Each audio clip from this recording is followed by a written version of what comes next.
پتمنې خوري اسلامي دین ستا عزت غواړي د انساني کرامت لسته بغاوت غواړي د انساني کرامت لسته بغاوت غواړي پر تقوا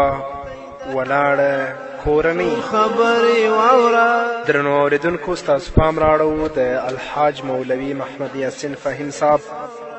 پر تقوا ولاړې کورنۍ و خپرونو ته یو ښې ژورې واوره غوږ ورته کښېږده ښه په سوچي برابرې واوره بسم الله الرحمن الرحيم الحمد لله رب العالمين حمد الشاكرين الصلاة والسلام على سيد الأنبياء والمرسلين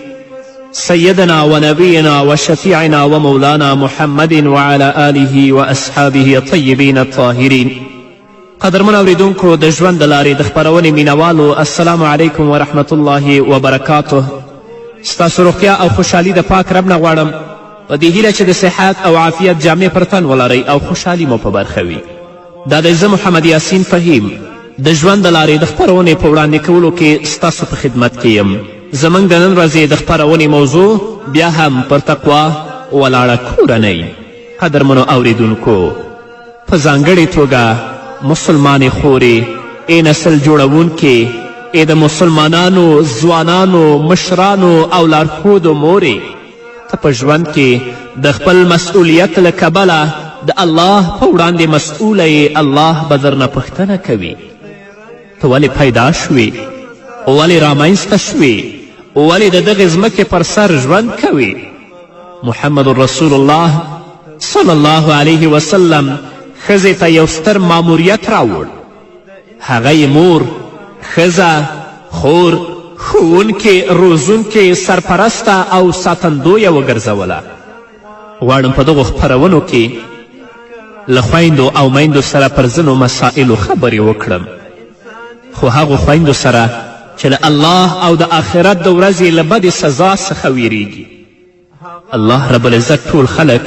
سړي او ښځې مخاطب کړي د فاسقانو فاجرانو او اشرارو له یادولو وروسته فرمایي فاستجاب لهم ربهم انی لا اضیع عمل عامل منکم من ذکر او انثى بعضکم من بعض د هغو رب ورته په ځواب کې فرمایي زه له تاسې نه د هیڅ یو عمل نه ضایع کوم که نارینه وي که ښځینه تاسې ټول ځینې د ځینو هم جنس یاست دا نه چې ښځه په دنیا کې عمل کوي الله یې په آخرت کې بدله نه ورکوي او نارینه وی کوي الله به په آخرت کې ورکوي نه که نارینه وي او که ښځینه وي چې په دنیا کې نیک اعمال ترسره کوي الله د دې نیک عملونه نه ضایع کوي الله به په آخرت کې بدله ورکوي همدارنګه په صورت احزاب کې 15 آیت کې الله فرمایي ان المسلمین والمسلمات والمؤمنین والمؤمنات بشک مسلمان نارینه او مسلمانې ښځې مؤمنان نارینه او مؤمنې ښځې دا نه چې په ایمان کې او په ثواب کې سړیو ته ترجیح ورکول شوي او ښځې له پامه غورځول شوي کله هم نه محمد رسول الله صلی الله علیه وسلم راغی او د ښځو د حقوقو او په ژوند کې د هغو د رول او نقش په تړاو یې خبرې وکړي او له هغوی سره د ښه چال چلند سپارښتنه وکړه ځکه محمد رسول الله صلی الله علیه وسلم پوهیده چې ښځه د سړي نیم ژوند دی او د مشرانو عالمانو لارښودانو او نورو اتلانو روزنه د همدغې ښځې مسؤلیت او دغه چارې همدغې ښځې ته ورترغاړه دي نو ځکه محمد رسول الله صلی الله علیه وسلم په حج اکبر کې فرمایي واستوصوا بالنساء خیرا فانما هن عوان عندکم رسول الله فرمایي په خپلو کې له ښځو سره د ښېګڼې سپارښتنه وکړئ ځکه هغوی له تاسو سره اسیرانې دي همدارنګه رسول اکرم صلی الله علیه وسلم فرمایي خیرکم خیرکم لاهله وانا خیرکم لاهلی په تاسو کې غوره هغوی دي چې د نورو په پرتله له خپلې کورنۍ سره ښه وي او زه په تاسو ټولو کې له خپلې کورنۍ سره ښه یم رسول الله صلی الله علیه وسلم بهترین سړی موږ ته هغه معرفي کوي چې هغه له خپلې کورنۍ سره ښایسته اخلاق ترسره کوي او دا وایي چې په تاسو ټولو کې زه غوره یم ځکه زه د خپلې کورنۍ سره ښه چال چلند کوم او له هغو سره اسلامي اخلاق او اسلامي رویه مخته وړی د بخاري حدیث دی چې حضرت اسما بنت عمیس رضی الله تعالی عنها محمد رسول الله صلی الله علیه وسلم ته ولاړه او ویلې د الله رسوله سړی له تا سره په ګډه جهاد ته ځي حج کوي او له تا سره اوږه په اوږه جنګیږي موږ ته هم یوه ورځ په پام کې ونیسه چې د الله رب العزت له اجرونو او د الله رب العزت له ثوابونو نه موږ محرومې نه شو محمد رسول الله صلی الله علیه وسلم هم دوشنبې د ښځو د ښودنې روزنې او نورو مسائلو لپاره ځانګړې کوي په مخکې خپرونو کې مې تاسو ته وویلې چې د رسول الله صلی الله علیه وسلم تعلیم او د رسول الله صلی الله علیه وسلم وینا د پردې تر شاته وه دا نه چې په یو مجلس کې په ګډه محمد رسول الله صلی الله علیه وسلم سره ښځې کینی امام بخاري په خپل کتاب کې په دې تړاو یو ځانګړی باب ټاکلی دی په محمد رسول الله صلی الله علیه وسلم خپلې لورګانې ډېرې ګرانې وې او خپل سفر به له دوی سره په خدای پاماني پیلوه او بیرته به چې راوګرځېده ته هر څه وړاندې به د دوی لیدو ته محمد رسول الله ورته رسول الله صلی الله علیه وسلم په یوه تیاره شپه کې د فاطمې رضی الله عنها لیدو ته ورځي فاطمې ته او د هغې خاوند حضرت علی کرم الله وجهه ته څه وایي الا تصلیان الا ادلکما علی ما هو خیر لکما من خادم تسبحان الله 33 وتحمدان الله 33 وتكبران 34 رسول الله خپل لور او خپل تره زوی او زوم ته څه وایي آیا لمونځ نه کوئ آیا تاسو ته داسې یو څه ونه ښیم چې ستاسو تر خدمتګار هم غوره وي رسول الله یې ورښیي ورته وایي 33 ځلې سبحان الله ووایئ 33 ځلې الحمدلله ووایئ او 34 ځلې الله اکبر ووایئ رسول الله صلی الله علیه وسلم خپلې لور فاطمې رضی الله تعالی عنها ته د الله تعالی پر یووالي تقوا او له یوازیني ذات سره پر اړیکې جوړولو او ټینګولو روزنه ورکوله اقبال لاهوري په خپل شعر کې فاطمة الزهرا رضی الله تعالی عنها داسې ستایي هي بنت من هي ام من هي زوج من ذا یساوي فی الانام علاها هغه د چا لور ده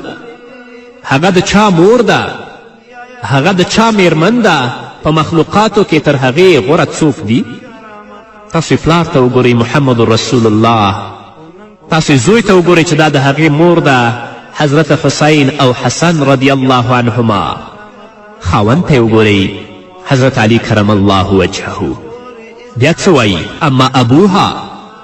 فهو اشرف مرسلی جبرائیل بتوحید قد ربها پلار یې غوره رسول دی چې جبرائیل د توحید او د یو الله پر عبادت وروزه د فاطمة الزهرا رضی الله تعالی عنها په نبوي کورنۍ کې ژوند وکړه له ایمان او قرآن څخه خړوبه شوه او د لا اله الا الله کلمې سره وزیږېدله د مسلمانې خورې خپل زړه پر ایمان سنبال کړه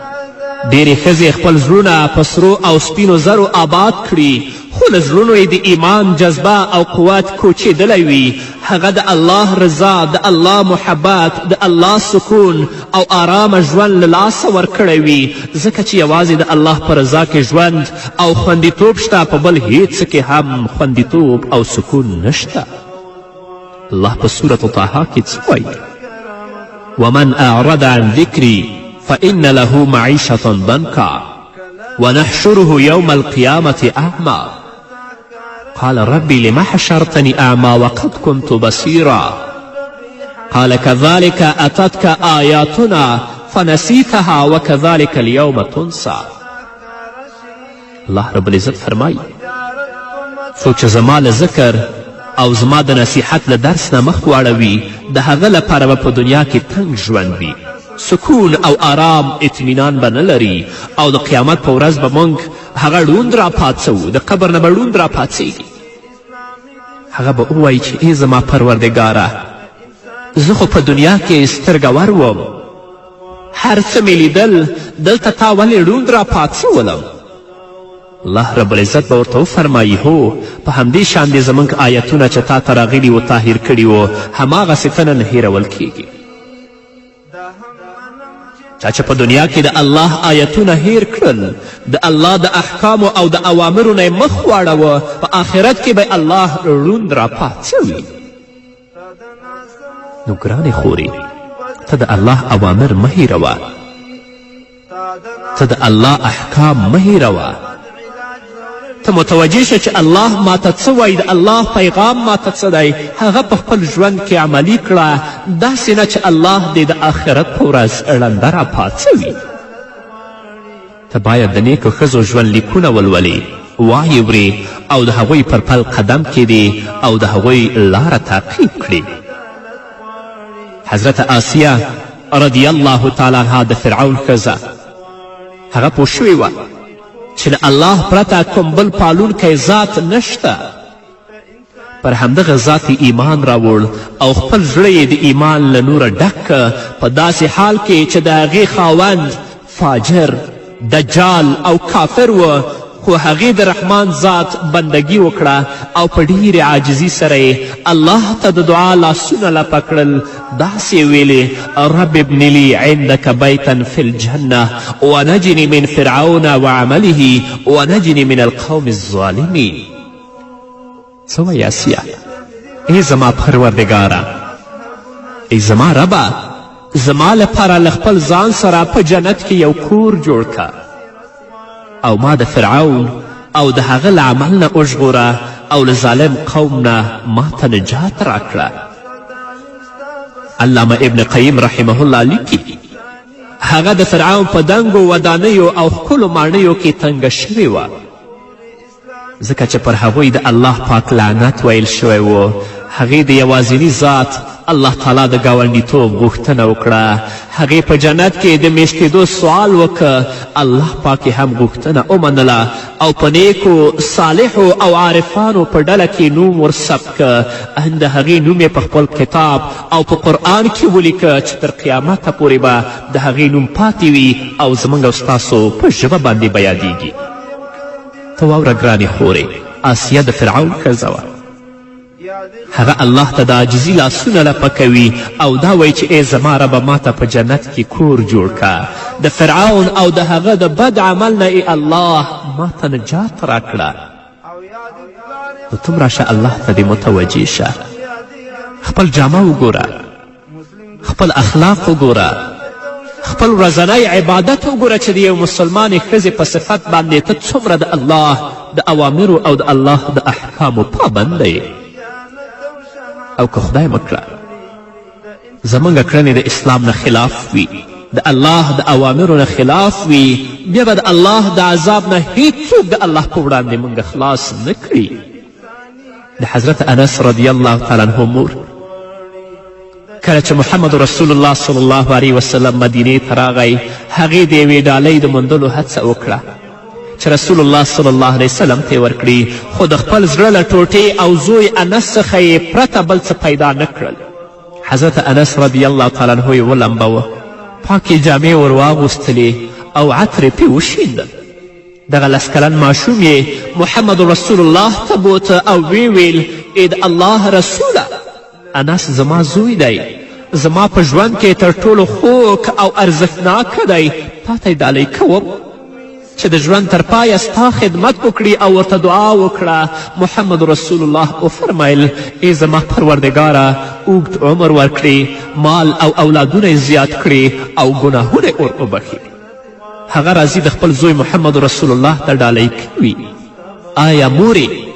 او خورې تا د خپل زوی د محمد رسول الله د دین موافق وروزه او کړي داسې پرېښود؟ د هغه دروند مسئولیت خورې چې الله ستا پر اوږو ایښی، الله به د آخرت په ورځ تا نه په دې اړه باندې پوښتنه کوي. نو دا هغه مؤمنه ښځه ده چې ډالۍ یې په اسلام کې تر ټولو غوره ډالۍ بلل کیږي او محمد رسول الله ورته د اوږد عمر دعا کوي یا نسته. په دې هکله به نور موضوع قدرمن اورېدونکو خو د یوې دمې نه وروسته پتمنې خورې اسلامي دین ستا عزت غواړي د انساني کرامت نسته بغاوت غواړي د انساني کرامت نسته بغاوت غواړي کړي پختۍ د حوالې څو خبرې واوره له مینې ډکې ښې خوږې لکه شکرې. قدرمن اورېدونکو بیا هم زموږ سلامونه او نیکې هیلې ومنئ. همدارنګه حضرت خنسا رضی الله تعالی عنها په نورو خپرونو کې تاسو هم اورېدلي چې 4 زامن یې درلودل او په خپلو 4 واړه زامنو یې قرآن حفظ که. محمدي لارې ته ورسیخ او د جماعت لاره یې ورښودله. کله چې د قادسیې جګړه پیل شوه خپلو 4 واړه زامنو ته ولاړه او ورته یې وویل کفنونه مو پر غاړه کړئ. هغوی ومنل او کفنونه یې واغوستل. هغې خپلو زامنو ته داسې سپارښتنه وکړه زما زامنو په الله قسم چې له تاسو سره مې جفا نه ده کړې، یعنی ستاسو کومه حقوق چې پر ما باندې ول، ستاسو کومه روزنه او تربیت چې په ما باندې لازم ول، هغه ما سرته رسولی. ستاسو له پلار سره مې دوکه نه ده کړې.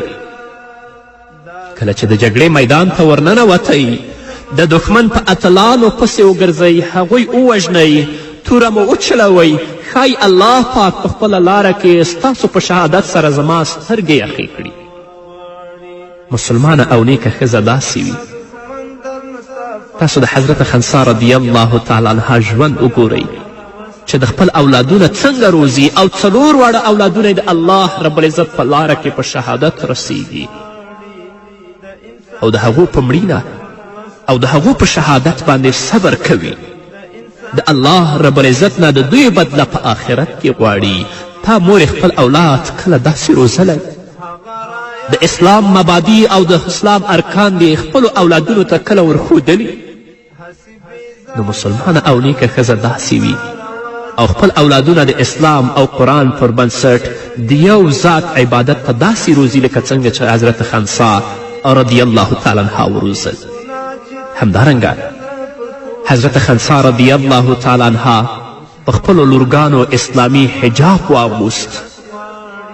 د خپلو اولادونو په زړه د الله ډار ځای که او د نبوي سیرت سره سم د خپل اولادونه وروزل. نو ګرانې مورې، تا کله د خپلې لور جامې ته کتلي دي چې دا زما لور جامه د اسلام او د الله د وینا او د محمد رسول الله وینا سره موافق ده؟ آیا کله چې ستا لور فاسدې جامې اغوستې هغه جامې چې یو مسلمان سره نه ښایي کله دې ممانعت کړی چې لورجانې دا ما غونده؟ د الله حضور ته به درېږې مورې، الله به درنه پوښتنه کوي. د خنسا زامن د جګړې میدان ته ننوتل او د الله په لاره کې د شهادت جامونه یې نوش کړل. هغې ته د زامنو د شهادت خبر ورسید. هغې ویلې د الله شکر دی چې زما د زامنو په شهادت یې زما سترګې روښانه او یخې کړلې. هغه د خپل 4 واړه زامن د الله د دین او د الله د کلمې د اوچتولو لپاره فدا کوي او شکر پې وباسي. خو چې کله زموږ اولاد خلاف کار کوي یا زموږ لورګانې د اسلام نه خلاف جامې اغوندي، د هغو معنی نه ګرځو داسې نه چې زموږ نه خفه نه شي. الله به درنه پوښتنه کوي مورې. نو ای مسلمانې خورې، موږ په خپلو کورونو کې ایمان ته ډیره اړتیا لرو. ایمان د هلکانو او نجونو په 5 وخته لمونځ کې نغښتی دی. موږ باید په همدې بنسټ هغوی وروزو او د لا اله الا الله محمد رسول الله شیدې ورکړو. کله وختي سهار پاڅېدلې کتلې دې دي چې ستا زامن مونځ کوي که نه کوي؟ کله سهار وختي پاڅېدلې مورې کتلې دې دي چې ستا لورګانې مونځ کوي که نه کوي؟ یا خپله هم د غفلت په خوب پرته یې او د هغوی نه داسې ناخبره یې؟ الله ته به څه ځواب وایي؟ ومن اعرض عن ذکری فإن له معیشة ضنکا ونحشره یوم القیامة اعما. داسې کسان به الله د آخرت په ورځ باندې ړانده راپاڅوي او دا به وایي چې یا الله زه خو په دنیا کې لیدونکی وم ولې د زړون راپاڅولم الله به ورته ووایي چې داسې زما آیتونه تاسو ته درغلي ول تا هغه هیر کړي وه نو نن ورځ ته هم هیر شوی مور ستره مدرسه ده هر کله چې مور اصلاح شوله الله پاک د هغې پر مټ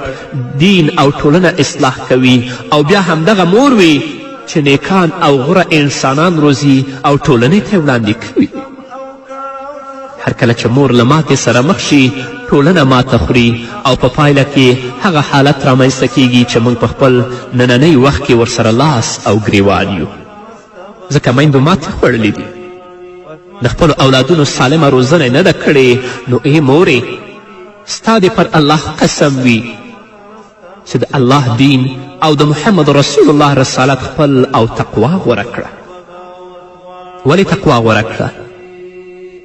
ځکه چې موږ له هغه پرته بل ساتونکی او حافظ نه لرو د هغه الله نه وویریږه له الله څخه ویره په ژوند کې د اسلامي اصولو په پلي کولو او له منکراتو څخه په ځان ساتلو رامنځته کیږي هر کله چې ښځه له الله څخه وډار شي او تقوا خپله کړي ناوړه حرام او فتنه خپروونکي کارونه نه ترسره کوي تقوا د قیامت د ورځې په سختیو کې هم په کار راځي کله چې هم ښځه په قبر کې کیښودله شي له ډیرو سختو او دردونکو پیښو سره به مخامخ شي خو چې د الله ویره وي بیا به قبر تا لپاره جنت ګرځول کیږي هلته بیا نه ډار شته او هلته نه بیا ویره شته همدارنګه مورې خپله هم اسلامي حجاب وکړه اسلامي جامه واغونده او خپلو اولادونو ته هم اسلامي لباس ور واغونده د هغه لویه نښه ده چې محمد رسول الله له ځان سره راوړي دا ښځو ته یو داسې ارزښت دی چې له مسلمانې ټولنې پرته کومه بله ټولنه ترې برخمنه نه ده بلکې ډیرې داسې نورې ټولنې شته چې خپلو شخصي ګټو ته په کتو د حجاب غوښتونکي دي حتی اوس غیر مسلمانان په دې باندې هم پوه شوي دي که زموږ ښځې بې حجابه او بې پردې وګرځي موږ په مصیبت او بدبختیو حتی په تجاوز کې غورځېږو هغو ته وایي چې حجاب وکړئ همدارنګه ګرانې مورې د خپلو زامنو او لورګانو په روزلو کې تقوا خپله دنده وګرځوه او بالآخره مورې او پلاره په واده کولو او د خپل ژوند د شریکه په انتخابولو کې تقوا ته لومړیتوب ورکړئ یعنې خپلو زامنو ته هغه نجنۍ غوره کړئ چې هغه بادیانته وي مسلمانه وي او همدارنګه خپلو لورګانو ته هغه ځوان غوره کړئ چې هغه د الله د دین او د محمد رسول الله صلی الله علیه وسلم د دین پابند وي ځکه الله واده د سړي او ښځې ترمنځ سنت ګرځولي الله فرمایي ولقد ارسلنا رسولا من قبلک وجعلنا لهم ازواجا وذریه له تا څخه مخکې هم موږ ډیر پیغمبران لیږلي او موږ هغوی د میرمنو او اولادونو خاوندان ګرځولي ول دا ځکه چې ناموس ښځه او کورنۍ خوندي وي دا په دې خاطر چې امت پاک ویاړمن او سپېڅلی پاتې شي زموږ په ټولنه کې ځینې داسې خلک شته چې د خپلو لورګانو له واده سره مخالفت لري او خپلې لورګانې په خپل وخت سره نه ورکوي چې همدغه کار په کور کې د ډیرو نجونو د زړښت او پاتیوالي لامل شوی دی او پلار او مور به د آخرت په ورځ الله څخه مسؤول وي نه نو مورې راشه د الله پیغام او د محمد رسول الله صلی الله علیه وسلم پیغام واوره هغه مسئولیت چې د اسلام مقدس دین ستا پر اوږو باندې ایښی د دې مسئولیت نه ځان خلاص کړه چې د آخرت په ورځ الله څخه په اوچته غاړه باندې او په سره مخ باندې ولاړه وي او که خپله غافله وي اولاد روزنې ته هم متوجه نشوي الله به د آخرت په ورځ ستانه او هغه مسئولیت یا هغه حقوق چې د اولادونو په تا باندې و په دې اړه به الله درنه سخته پوښتنه کوي د الله نه ځان لپاره تاسو دپاره او د نړۍ ټولو مسلمانانو او میندو لپاره د نیکو اعمالو توفیق غواړم په همدې هیله قدرمنو اورېدونکو دا وه زموږ نن ورځې خپرونه چې ستاسو درانه حضور ته وړاندې شوه تر بلې خپرونې پورې چې زه بیا هم ستاسو درانه حضور ته راځم تاسو ټول په پاک رب سپارم پاتې ژوندم نیکمرغه ښاد بریالي او کامیاب دستا په حق پیدا شوي اندېښنې را سره یو خواناوړه رواجونه عنعنې را سره بل خوا د ظلم او ستم دي افسانې را سره دا له فریب او مکر ډکې زمانې را سره د دوستۍ رنگ کې ستا دښمن در نه ستا پت غواړي د انساني کرامت نه ستا بغاوت غواړي د دوستۍ رنگ کې ستا دښمن در نه ستا پت غواړي د انساني کرامت نه ستا بغاوت غواړي پتمنې خورې اسلامي دین ستا عزت غواړي د انساني کرامت نه ستا بغاوت غواړي د انساني کرامت نه ستا بغاوت غواړي